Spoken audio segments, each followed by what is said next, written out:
America, Iran మధ్య రెండో దశ శాంతి చర్చల కోసం ప్రపంచం ఆసక్తిగా ఎదురుచూస్తుంది.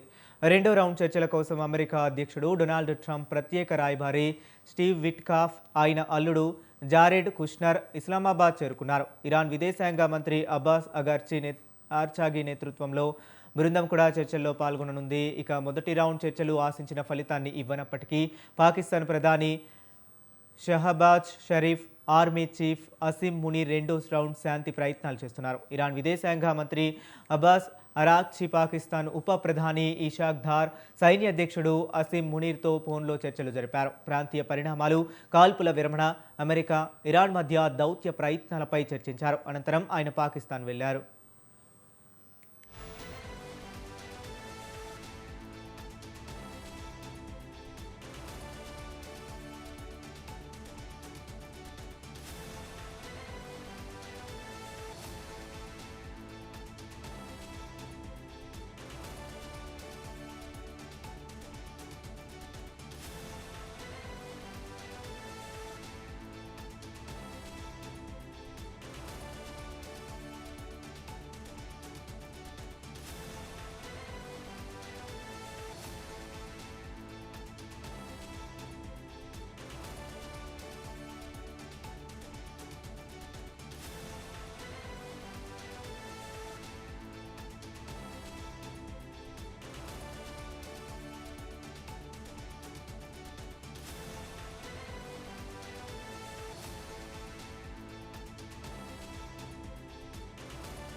అమెరికా, ఇరాన్ మధ్య రెండో దశ శాంతి చర్చల కోసం ప్రపంచం ఆసక్తిగా ఎదురుచూస్తుంది. రెండో రౌండ్ చర్చల కోసం అమెరికా అధ్యక్షుడు డొనాల్డ్ ట్రంప్ ప్రత్యేక రాయబారి స్టీవ్ విట్కాఫ్, ఆయన అల్లుడు జారెడ్ కుష్నర్ ఇస్లామాబాద్ చేరుకున్నారు. ఇరాన్ విదేశాంగ మంత్రి అబ్బాస్ అరాక్చి నేతృత్వంలోని బృందం కూడా చర్చల్లో పాల్గొననుంది. మొదటి రౌండ్ చర్చలు ఆశించిన ఫలితాన్ని ఇవ్వనప్పటికీ పాకిస్తాన్ ప్రధాని షహబాజ్ షరీఫ్, ఆర్మీ చీఫ్ అసీం మునీర్ రెండో రౌండ్ శాంతి ప్రయత్నాలు చేస్తున్నారు. ఇరాన్ విదేశాంగ మంత్రి అబ్బాస్ అరాక్చి, పాకిస్తాన్ ఉప ప్రధాని ఇషాక్ దార్, సైన్య అధ్యక్షుడు అసీం మునీర్తో ఫోన్లో చర్చలు జరిపారు. ప్రాంతీయ పరిణామాలు, కాల్పుల విరమణ, అమెరికా, ఇరాన్ మధ్య దౌత్య ప్రయత్నాలపై చర్చించారు. అనంతరం ఆయన పాకిస్తాన్ వెళ్లారు.